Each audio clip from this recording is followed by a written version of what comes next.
บ้านนาสลอดนี่เป็นหมู่บ้านของชุมชนโคตรบรูทุกคนเลยลูกสาวไม่ได้อยู่นึงเองเช้าไปเอ็ดเวหมดแล้วไปมีซื้อเอิญเดียวนั่นเลยเอ้ยน้องสองคนอ๋อผู้นั้นเอิญผู้นี้น้องได้ไปเลยมาแรงน้องไม้บ่เอาบ้างอ๋อเป็นหลายปะน้องไม้กระซะ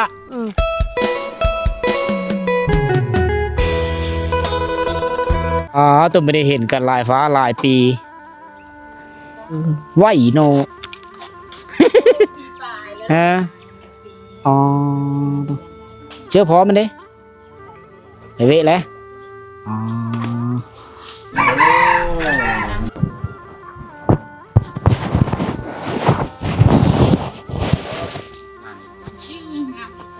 เก่าเนาะ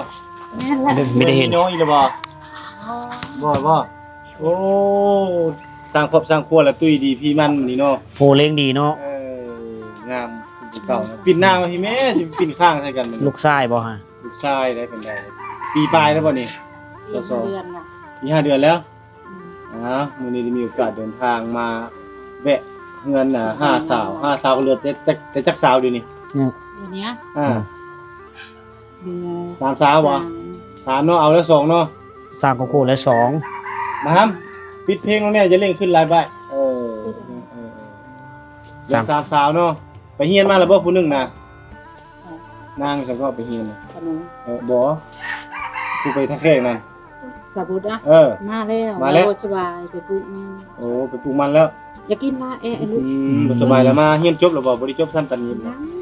เป็นตันยิบ2 ปี3 ปีเพิ่นจบยังสิไปโตอยู่บ่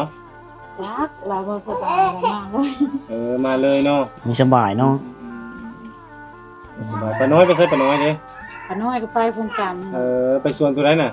สวนบนเก้าน่ะสวนบนเก้านั้นสวนบนสมัยไปหั่นบ่ไปก้นมันบ่ไปกู้ก้นเรียบร้อยแล้วล่ะได้หลายบ่แต่น้อยปีนี้บ่หลายได้เท่าเลอปีนี้จักเล่นของเขาพวกเราคอยบ่ได้จ่ายได้บ่ฮอดบ่70-80 100ซ้ำนั้นได้7-80คนเฮ็ดปีชาวล้านนะชาวบุตรก็หาก็มาสาวน้องก็เลิกเฮ็ดผู้เดียวแล้วเฮ็ดต่างหากเลยหาเงินผู้เดียวเลยสาวน้องมาได้แยกเฮ็ดต่างหากเนาะผู้เดียวเลยเดี๋ยวนี้ก็เราปลูกผู้เดียวกำลังปลูกเดี๋ยวหาได้แยกแล้วเดี๋ยวนี้เนาะให้ผู้เดียวเขาจะได้เงินแต่งผัวบ่เขาจะไปแต่งกับผู้มันบ่จักสาวโสดบ่น่ะสาวโสดน้องเรายังโสด3 คนป้าน้อยเนาะป้าน้อยเป็นคนยังโสดอยู่ที่ป้าน้อยก็โสดเดี๋ยวนี้เด็กเพื่อเอาสร้างครอบครัวนี่สาว2กับสาวผู้ใดแม่ใครสาวพุทธนางก็นางพุทธนางพุทธป้าผัวแล้วป้าบ่รู้ว่าผัวป้าผัวนำกันเนาะป้านำกันป้าแล้วขออนุญาตที่ถามบ่เข้าใจกันปัญหาครอบครัวเนาะอยู่บ่ได้ละป้าปรับความเข้าใจกันไม่ได้แล้วก็แยกทางนี่มีผู้มาเฮ็ดเวียกช่วยอยู่เฮือนนี่บัดนี้เนาะเพิ่มขึ้นนี่ผู้นึงเรามาอยู่เฮือนนี่แหละบัดนี้เนาะ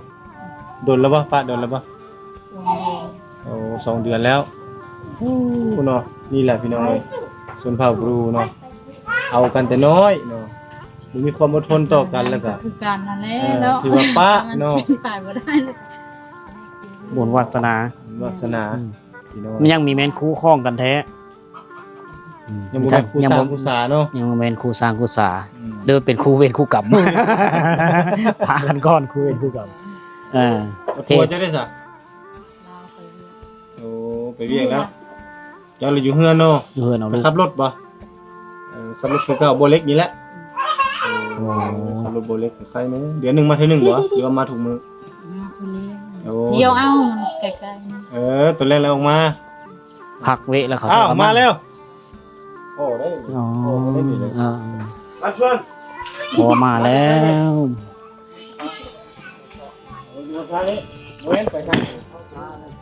มาแล้วมีสาวไปให้เบิดมีสาวไปให้ยังบ่มาเนาะขำมาแล้วลูกสาวมาเนาะตัวสะอ่อนบอลลินเจ้านี่ปอตัวไม่เปื่อยไม่สังคักอันนี้ก็คักเนาะไปเฮ็ดงามๆโอ้คักเลยเด้อไม้ดิซั่นอันนี้ไม่ฮะ ไม่ตาเชื่อ ไม้ตาเสือ โอ้ไม้ตาเสือ ไม้ตาเสือเฮ็ดเฮือนก็เป็นบ่ไม้ตาเสือนี่ เฮ้ยเหตุการณ์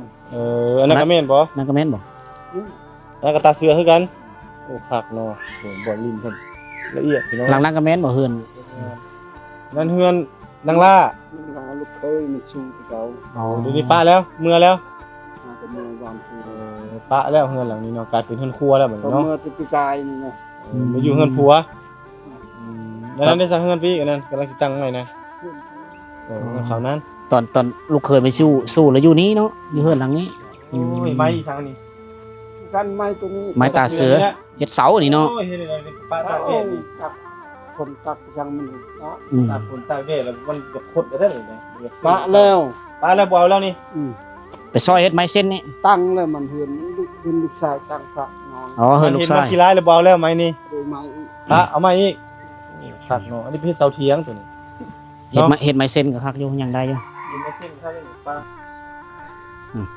เฮามาเขตเมืองมูลค่านี่มีได้เฮือนแปลนหลายหลังหมู่แปลน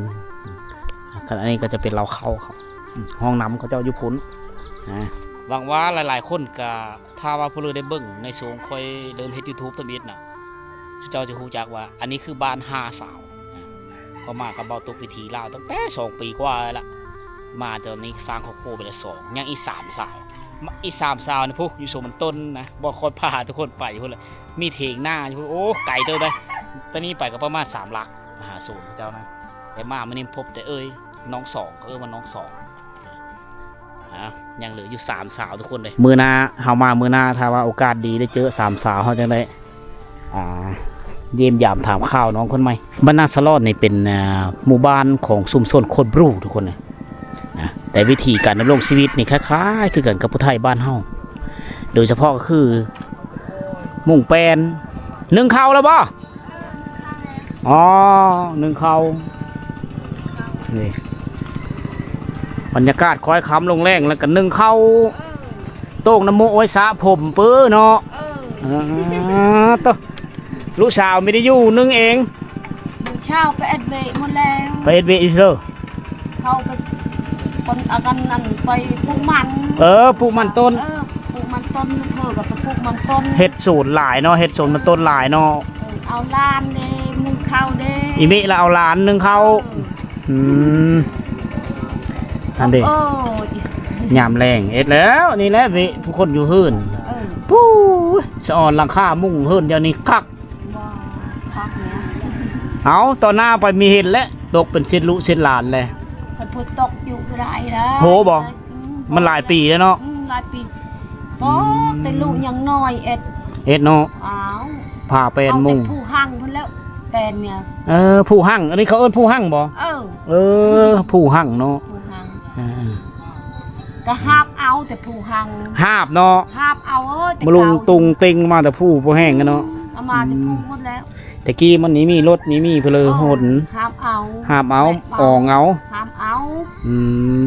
โอ้หาบเอาไซไม่ข้านหาบคือผู้ไทยเนาะ นั่นแหละ การดำรงชีวิตคล้ายคือผู้ไทย ทกแท้เลย ได้สารอู่ช่วงลุยังน้อยกับสารอู่นอนอู่คล้ายคือกันเลยกับผู้ไทยบ้านเฮาเอาหนึ่งเขาทาลุทาหลานมาแต่โซนมาต้นหอดยามเฮ็ดไห้มาเขาจะเอาฟืนมากองไว้เพื่อสะสมไว้ดังในช่วงหน้าฝนนะบ้านนาสลอนเด้อเมืองบุรพาแขวงขมูลตัวนี้จะเป็นห้องการบ้านเขาเจ้าหอนยามมีงานพอบ้านก็เอาโลโปข้าวแล้วก็มาล่มกันตูกันอยู่นี่นะส่วนบุคคลจะเป็นหงเฮียนเด็กว้าตะเฮินอันนี้ผู้ไทยส่งดังเดิมอันนี้การให้เฮินแบบนี้ก็เฮินผู้ไทยเลยส่วนเมืองนี้ก็เป็นเฮินโคเอาภาพมาย้อนแสงหน่อยนึงพี่น้องต้านอะไรแล้วนี่ตาอะไรเนาะอะไรอ๋อ เตียวมวย สารมวยอะไรเลยคือมวย แม่ พระเจ้าก็ใส่มวยแบบนี้ได้จากสารเอาพลสารนี่เป็นซื้อน้ำมูคันซื้อขายกันในเด่นน้อยเท่าเลยเดี๋ยวนี้ สักมือ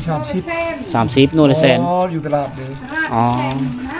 ที่ตลาดแสนเนาะ 50นะ อืม ไปเก่าชาวา โอ้กับราคามีสูงไปเลย อืม พอได้นึ่งกิน อืม แพงหลายกับมีผู้ซื้อ แป้งกระเตียวมัน แพงกระเตียวมันเนาะสากกระเตียวมันยะนี่มันน้อย เออ อันนี้ผลิตเองคือใช้คู่เฮือนต่างๆ สารทับเลยบ่น่ะ แม่น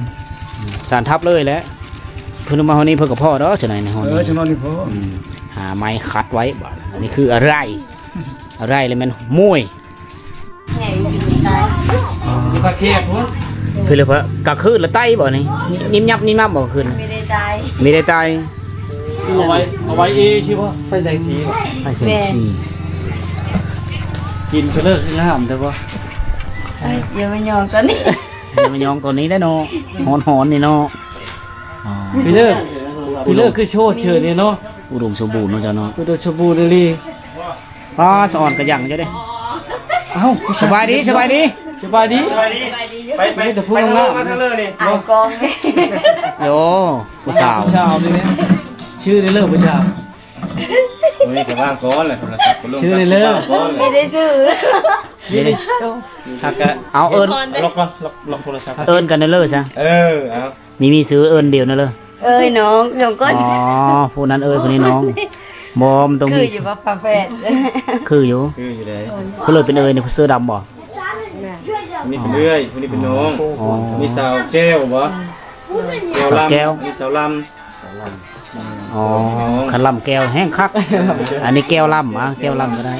ำสอง อ๋อ น้อง คือกันเลยเฮาว่า ก็ คู่ น่าจะ แฝด คล้ายๆกัน ส่งไอ้น้อง น้อง สองเลย เอ้ยก็งามเนาะก็งามเนาะสิฮักพอดี เลิกเอาแล้วแหละ หาคู่ไอ้เนี่ยเด้อ ยังไม่ได้บอก หาคู่ก็ อย่าได้คู่คู่มันต้น จะได้คู่มันต้น นี่ จะบ่ยากแล้วเลือกเอาเลยเลยนี่ เมื่อเลยจะไปปูนะจะปูช่อยนี่ มืออื่นก็ไปปลูกแล้ว เออเธอพอดีเลยนี่ ฝากเด้อคนเฮานี่ผู้หนึง ปูแต่มื้อแรกนี่บ่ได้บ่ วันนี้ไม่ได้ไปมื้อนี้เนาะ วันนี้ไม่ได้ไป พักพรอ๋อ คันไปก็มีเห็นแหละเนาะ ขับไปก็มี ยันว่ามาแล้ว ยันว่าไปมาแล้ว มากลับหลังจากที่มาแต่เฮ็ดเวียกเฮ็ดงานอยู่ในเมืองแล้วกลับมาอยู่บ้านเลยไปหาอยู่หากินนั่นเลยบัดนี้ ไม่ได้ไปหาเฟลิร์ เอาเฮ็ดเนี่ยสิกินข้าวก็อีกครั้งเลย หา นี่ บางอาญาซื้อกิน โอ้ซื้อเอาเนาะ ได้ซื้อชิเลอมีบ่อนขาย เดี๋ยวออกมือ ไปวิละพุ่น ไม่ได้ หามือละโอ้ยไม่ได้คือเฮ้ย ไก่เติบแต่ว่าเขาต้องซิงอยู่นี่หั่นเจ้า เคยเลยเนาะ ไปเนาะ เคย ไปเกือบคู่มือเลยบอก ก็พอไปก็มีคู่มือ เอามา ส แล้ว บายแล้วเนาะสำนี้เนาะ ซื้อมาแล้วเอามาไว้อยู่ตู้เย็นไว้ แม่ อืม อยู่สองไอ้โน คนนั้นซื้อแก้วคนนี้ซื้อล มาทางนี้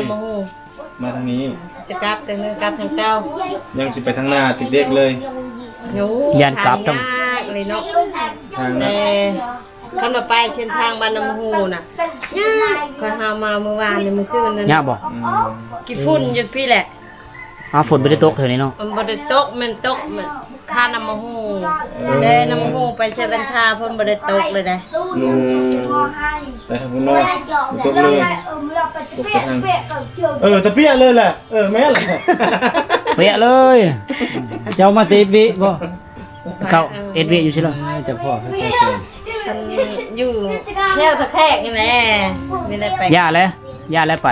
มาพักปีใหม่ขึ้น อ๋ เพิ่ อน นี่แหละ ยังละไปอยู่ ไป ยังละไป วิทย์ปีใหม่เลยได้นี่มือเลยยังดนอยู่ตี ยังบ่ฮู้ว่ามื้อเลยขึ้นไปแล้วนะ มาพักผ่อนก่อน ไปเมื่อสองบอกไปเมื่อสอง แม่ มาเถอะนาฉันไม่ได้เห็นเจ้าแล้วสนอของเราเนาะเชิญง่ายบ่ได้อยู่บ้านน่ะ ไปเป็นสาวท่าแขกแล้ว แต่ก่อนเราหุ่นเราจะเป็นนี่นะ ลดน้ำหนักเนาะช่วงนี้เนาะ นี่รถแล้วใส่ลิ้นสงการลาย เมาตรงมือ เป็นลิ้นที่ใส่สงการ อยู่บ้านนี่อยู่บ้านน้องเหนียวแถวบ้านธาตุในบ้านหัวผายนาเตอร์ เป็นหัวพันเตอร์ คนแดดหลายนะอยู่ภายใน รับ เติน รับไปทางเลิก กะลาอยู่ ผู้พายนี่ แล้วไปทางบ้านนอกกระป้านี่ ทางบ่เล็กอันนี้ ไกลบ่ ซื้อบ้านพาพี่ล่าง พี่ล่างเลยแหละ แม่ นั่นแหละซื้อพาพี่ล่างมาแล้วไปนองกระปาด คนลายบ่ปีนี้ ได้ครูไปนำ ไม่ได้ ไม่ได้มีม้วนน้ำมูกไว้เนาะไปส่งไอ้น้องโอ้ จะแล้วเลยไปสอนน้องรถคันเดียวนึงมีซ้อนอยู่เริ่ม เอาไป2 คันแต่บ่มีครูสอนนะ ไม่ได้เด้ อีนี่มีรถคนละคันละ คันสานเสือคันค่อยไปน้ำเสือค่อยซ้อนทั้งหลังค่อยกระโตค่อยน้อยเด้ เอาไปเพื่อว่ามีผู้บ่าวขี่น้ำผัดบ่มี นั่นนี่ เหมือนน้ำมันดีดอก ลุก คนไปเริ่มเป็นตาแพงเนาะจอยลุย อุดมสมบูรณ์ เพชรบูรณ์ก็จอยลุย ดูอย่าเอาสปิกตัวนั้นสปิกตัวตรงปรุงเลย หุ่นเพิ่นดี อุดมสมบูรณ์ โอ้เนาะคักเนาะนี่เนาะกลางคืนเราเปิดบ่ อย่าเปิดก็เปิด โอ้ได้ใช่เนาะนี่เนาะ อ๋อคันเปิดนี่ยิ้มย้ำเลยเห็นบ่ บ่มันจึงอยู่มันบ่ได้ยิน มันจึงบ่ จึงเลยเนาะ เห็ดมันงามแล้วมาบ่หรือว่านั่นเด้อเนี่ย เอ ส อ บายเวลาปาร์ตี้ โอ้ ส่วนหลายเมื่อเริ่มปาร์ตี้น้ำเมาข้างแล้วมันเอาแล้วเนาะเปิดแล้วเนาะอ๋อตึม แสดงว่า ตึม เป็นเวลาได้เปิดนี่เนาะครับ ได้ใส่เครื่องบ่นี่ เวลาตอนนี้พอดี16 โมงทุกคนนะก็เป็นบรรยากาศคอยคำลงแรงเหมาะสำหรับการสาบานนี่กำลังขมุกขมุนนึ่งเข้าเป้าไฟส่วนหลายก็เต็มอยู่แต่ศูนย์พอละขมุกขมุนอยู่กับนาเวะกลมๆไม่เงยกับส่วนมันต้น ผู้บุคคลกับปุมันต้น ถึงว่าเป็นบ้านชนเผ่าบรูก็ตาม แต่การดำรงชีวิตนี่คล้ายคือกันกับเผ่าไทยเฮาเขาเจ้าเว้าได้ภาษาลาวได้หลายจะแตกต่างกับเฮาไปบ้านแถวชายแดนเวียดนามได้แถวนั้นนี่โอ้อยู่ในเกณฑ์พวกเฮานี่เว้าภาษาลาวไม่ได้เลยแถวนั้นสื่อสารกับเฮาไม่ได้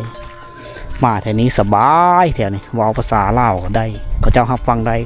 ค่อยเว้าภาษาพวกไทยไปเขาเจ้าก็ฟังได้คือกันนะก็เป็นหมู่บ้านที่มีวิถีชีวิตแบบดั้งเดิมฮีดของประเพณีอันเก่าๆนะเขาเจ้าก็ตีกองกินละปืบแถวนี้อยู่ในบ้านนาสลอนเนี่ยจะมีสายผู้สายหนึ่งชื่อว่าผู้หั่งทุกคนคือทุกคนในเห็นจะเป็นผู้ที่มีต้นไม้หลายๆนะต้นไม้ใหญ่สัตว์สาวาซิงก็ดำรงอยู่หันละพักผ้าอาศัยอยู่หันแหละนะก็เป็นสถานที่แห่งหนึ่งที่เขาเจ้าไปเอาไม้ปลูกสร้างนะเอาได้แต่ไม้เฮาจะเฮ็ดเทินเนี่ยเอามาได้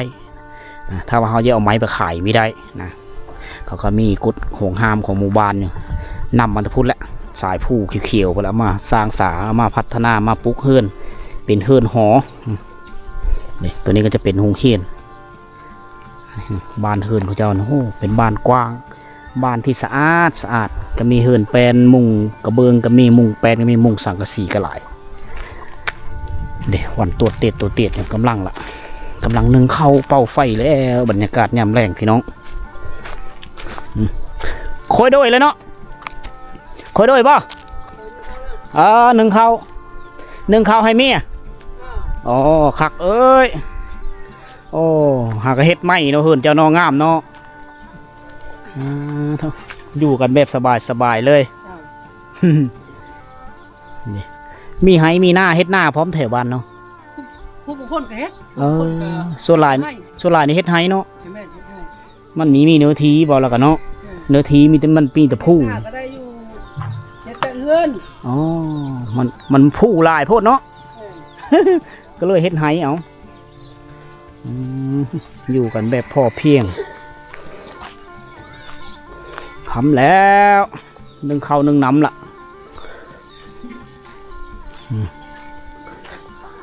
บ้านช้อนอยู่ดีมีแห้งพักผ่อนมันฮ้อนเนาะบ่ทันละจัดจ้อยยังหากเอ็ดหื้อหายแล้วเป็นบ้านดังเดิมเพื่อนเก่าแก่หลายทุกคนหมูนี่เขาเจ้ายังปล่อยอยู่ได้หมูปล่อยหมูมีโง่ควายเลี้ยงหลายแถวนี้อันนี้น้ำเขาเจ้านิโซลาก็จะเป็นน้ำที่เขาเจ้าซักเจาะน้ำบาดาลได้เจาะน้ำบาดาลใส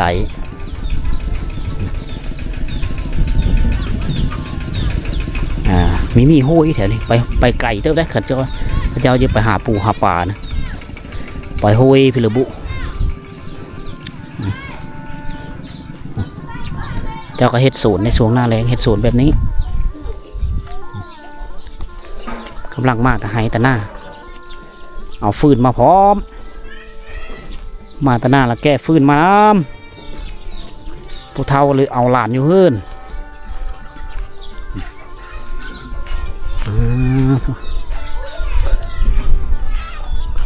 โอ้ฝนสิตกแล้วลองเมียน้ำจูจะใช่แล้วนี่เนาะอ๋อเฮ็ดโหไหแล้วบ่ย่างเนาะอ๋อข้าก็ฮือระยามระยามเลยมาให้ฟื้นเนาะซ้ำสีดังเนาะตี5 เดือน 11นี่ก็มดอ๋อมดแล้วโอ้ฝนตกแล้วป่ะฝนเริ่มตกฮอดฤดูกาลมันแล้วกลับมาถือหายแล้วแก้ฟื้นมาเลยสะสมไว้ดังในยามหน้าฝนมีการตามเข้าอะไรมีแต่สีเบิดเท่านี้เป็นยุคใหม่สมัยใหม่ พาทุกคนย่างเลาะบ้านต่อกันเป็นหมู่บ้านที่ยาวเป็นบ้านที่กว้างปุ๊บขึ้นไปเขาถึงพวกก็มีหลังคาเฮือนหนึ่งเลาะพวกก็ตัวแล้วแต่พื้นที่ให้เขาเจ้าอะไรบ้างเนื้อที่ทำการผลิตของเขาเนี่ยกาเก็บไหมมาเฮ็ดเฮือนเมื่อละเทียวมีโคเบเดี๋ยวมีล้อเข้านะคือกันกับพวกไทยนะครับว่าชนเผ่าบรูอีหล่อเขาจะมีเฮ็ดเรากันหรือชนเผ่าโอ้ยเฮ็ดอยู่นอกบ้านเสียงหมูเฮ็ดเป็ดไก่ห้องเซลล์นะอันนี้นะสูงยามฝนหน้าแรงนี่เพื่อนโคเขาเจ้านี่ส่วนหลายเขาเจ้าหมูแปนเลยเพราะว่ามันควันไฟมันระเหยได้ดีมันเหยอายได้ดีถ้าเขามุ่งสังกะสีมันก็ส่งความร้อนเพื่อมันขี้เมงกินไหวฉะนั้นเขาเจ้าจะพาแปนมุ่งฝนตกแล้วพี่น้องเลยหอดช่วงฤดูกาลนี้มาย่ำบ้ายามแรงฝนจะตกฟ้าจะห้องลมพายุจะมานะฉะนั้นก็ผู้บางคนก็ย่านลมย่านฝนเนี่ยก็ป๊บมาเฮือนแต่เพื่อเว้นนะพี่น้องเอ้ย เด็กงูควายเขาเจ้าหลายนะเป็นบ้านที่มีสายห้อยผ้ากลางนะใส่น้ำบาดาลโดยเฉพาะเลยเขาจะอ่อนโง่เขาเจ้ามีตัวติดตุ้ยพี่ๆทั้งนั้นเลย มันอุดมสมบูรณ์เขาจะปล่อยหากินตามธรรมชาติบางครอบโคบางหลังคาก็มีโซนหลายที่มีทันได้ส้มใสกระแสไฟฟ้าแล้วเขาเจ้าก็ยังมีดอกไฟโซลาร์เซลล์ที่ไตในยามค่ำคืนนะแต่เฮือนหลังนี้ใส่โซลาร์เซลล์กับเฮือนหลังพุทธคันเอาไฟฟ้าเฮากับราคามันก็แพงเติบไม่ได้ใช้งบสูงก็เลยได้ใส่ดอกโซลาร์เซลล์นี่ไปก่อนนะทุกคนนะนี่คือวิถีชีวิตที่จริงในเห็ดเหล้าไห่ผมนะยังเห็ดเหล้าไห่เธอแสดงว่าเขตนี้นี่ยังกินเหล้าไห่ได้ประเภทนี้เขาจะเป็นงานดองบ่งานละปื้อบ่ญาติพี่น้องมาหยามนั่นเลยยังมีเหล้าไห่ออกมาตอนรับแขกนะก็บ่งบอกถึงความยังเป็นดั้งเดิมสายอุสายแองปุพักเสื้อตีนรถเสื้อห้างไว้นี่อันนี้คือวิธีการดำรงชีวิตของชนเผ่าไทยคล้ายๆคือกันนะชนเผ่าบรูแถวนี้คล้ายๆกันกับผู้ไทยเลยเห็นบอกเฮือนโคเฮือนแตงยูโคกินนะหรือจะเป็นเฮือนนอนของลูกชายกับลูกเพอนะถ้าว่าเป็นพี่น้องชนเผ่าบรูเนี่ยเขาจะแยกที่นอนโดยพ่อกับแม่นอนอยู่เฮือนแปลนหลังที่เฮ็ดใหม่นี้แล้วลูกชายกับลูกเพอนี่จะนอนอยู่เฮือนหลังนี้แล้วก็แตงยูโคกินลูกนึงเข้าเป่าไฟแต่ดึกแต่ดื่นแต่เช้านะเฮ็ดกินในยามค่ำคืนอยู่พี่ละเธอว่าเฮามาเห็นแล้วก็ปุ๊กขึ้นมาได้หลายฟ้าหลายปีแต่เฮายังได้เห็นที่ว่าเป็นเอกลักษณ์แบบดังเดิมนั่นก็คือเขาเจ้าหมู่แป้นนะแล้วก็ฝากระฟุยที่เป็นกระฟุยในยุคสงครามมาเฮ็ดฝาเจาะตะแรกตั้งไหนบ่โอ้แลกควาย จับแค่2 ตัว 3 ตัวหมดตายภาค ตายภาคเมื่อละยังเลย โตเนี่ยก็ชื่อเลย ยังจักโตบัดนี้ยังสอง โตก็ชื่อ ยังสามพอยามแรงมาเรามามัดในนี้เนาะเอาขี้มันไว้เสื้อพักเสื้อ ต้นคูตะกูนี่ อ๋อ ต้นเตโฮ ไปพูอยู่โหเนาะสิย้ายไปพูนคักสะอ่อนขี้มันเอาไปเสื้อยาสูบ ยาครับ ปุยาชนิดคักเสื้อมะคิดมะเขือโอ้คักฝุ่นธรรมชาติเด้ผูไว้นี่ก็ได้ฝุ่นมาไปเสื้อได้เฮาไม่ได้เสื้อสารเคมีเฮาเสื้อด้วยฝุ่นขี้สัตว์ฝุ่นคอกเอิ้นเฮือนหลังนี้บ่ ประมาณ30 ปีนึง น่าจะสร้างประมาณปี 2000 หรือปี1997 98ประมาณนี้ในยุคนั้นเนี่ยเขาเจ้าจะใช้นิยมใช้คือแอมฝาเอาแนวตั้งแล้วก็ปองเยี่ยมนี่เฮ็ดน้อยๆอันนี้คือเอกลักษณ์ที่ว่าดั้งเดิมเคลื่อนวังหันเฮิรนตะกี้แต่ว่าเป็นยุคใหม่นะไซส์บล็อกนะตัวนี้เขาเอิ้นว่าขางนีบแหละแต่ยุคตะกี้นี่มันขางซอดแต่ว่าส่งยังเป็นดั้งเดิมเนี่ยตะกี้มุ่งแป้นนั่นนี่เพิ่นหมางเพิ่นเฮ็ดหลังคาไม้นี่เพิ่นมุ่งแต่ว่าเฮาเห็นกับลมฟ้าลมฝนมันปืดยังมุ่งแป้นอยู่ได้เฮือนหลังนี้เลยเริ่มทันสมัยขึ้นมากลจักเข้ามาก็เลยเฮ็ดเทศบาลนี่ก็มีไฟฟ้าไซส์มีโฮงสีถึงว่าไฟฟ้าเข้ามาสัญญาณโทรศัพท์มีแต่การดำรงชีวิตยังเป็นคือเก่าพี่น้องนะลักษณะเฮือนซานบ้านซองคล้ายๆยังเป็นดังเดิมเมิดมีเล้าเขาพี่บ่อนอ่างเก็บน้ำเขาเจ้าอยู่พี่เด้อสร้างสำเร็จในวันที่30 เดือน 4 ปี 2021ปี 2011เฮ็ดมาหลายฟ้าหลายปีแล้วเขาเจ้าจะเจาะน้ำบาดาลเจาะใหญ่แล้วมาสมทบมาปะไว้อยู่นี่แล้วก็ปล่อยไปเสื้อแต่ละจุดนี่คืออ่างเก็บน้ำของเขาผู้เลยมีฐานะดีได้กับผู้เลยเฮินคือเฮาได้เห็นน้ำกันนั้นผูกสำหอราชวังสิกลายเป็นเฮินเศรษฐีในชนบทในอนาคต เอาเด้เฮ็ดเฮินแปลนเฮินใหม่สร้างสาพัฒนาไปเรื่อยๆพี่น้อง เจาะบาดาลในจักรล้าน นี่ที่เขาเห็นอันนี้อันนี้คือบ่อน้ำบาดาลที่เขาเจาะอันนี้เป็นของส่วนโตได้นี่เจ้าเบิ้งนี่ขี้หินอยู่ซันหลุมที่เขาจะเอาขึ้นมานะป้าเป็นขี้หินน้ำนอนแบบเดียวกับแก๊บระเบิดเลยเนาะเจาะอ้อมเอาขึ้นมาเป็นแทงแบบนี้เลยเนาะ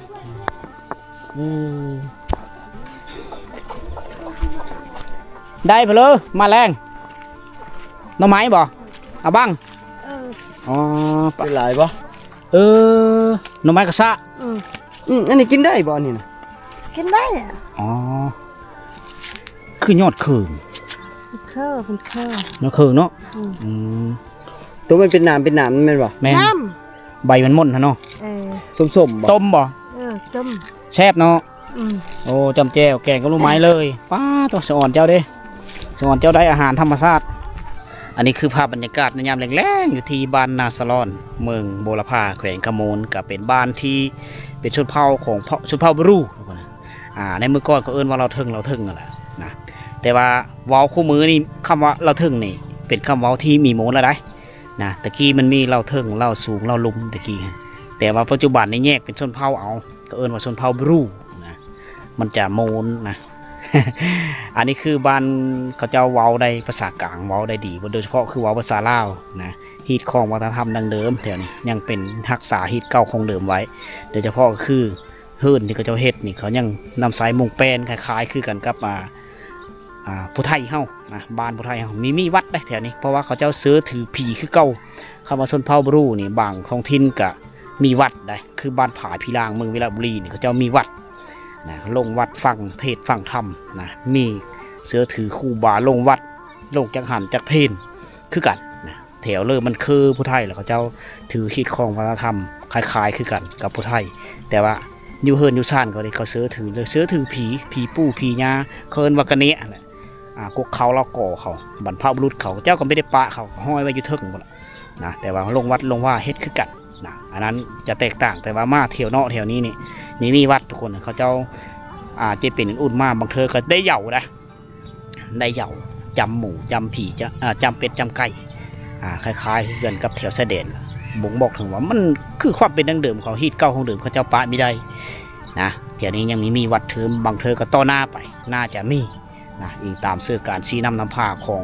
อำนาจการปกครองบ้านทุกคนนะต่อหน้าไปในกระเทือนมุงเป็นก็สิได้ลบล้างก็สิไม่ได้เห็นแล้วต่อหน้าไปสิมี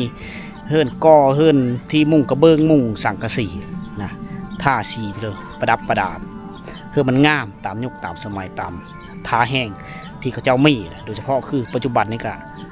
เห็ดสูนมาต้นนะเขาเจ้าขายคือเฮิรนสาวสองเฮิรน5 สาวนะครับต่ำสุดปีนี้70-80 ล้านกีบนะถ้าว่าไล่ไปตีเป็นเงินบาทก็นับประมาณปีละ100,000 บาทประมาณในซื้อเข้าซื้อเพลืออยู่ท่านแหละมาคิดเกิดเป็นโน่เครื่องนุ่งของเธอของลูกหลานก็อยู่ในหันทุกคนฉะนั้นแต่ละคนนี่ก็เริ่มแยกมาเฮ็ดโซนเพื่อโซนมันเพื่อสร้างรายรับด้วยตัวเองอันนี้คือเรื่องเล่าของตอนแรกวันนี้สำหรับวิดีโอนี้ก็มีเพื่อลายเอาบ้านวิถีชีวิตบ้านนาสะลอนเมืองบุรพาแขวงขโมนมาฝากโชคดีร่ำรวยพบกันใหม่ในวิดีโอต่อไป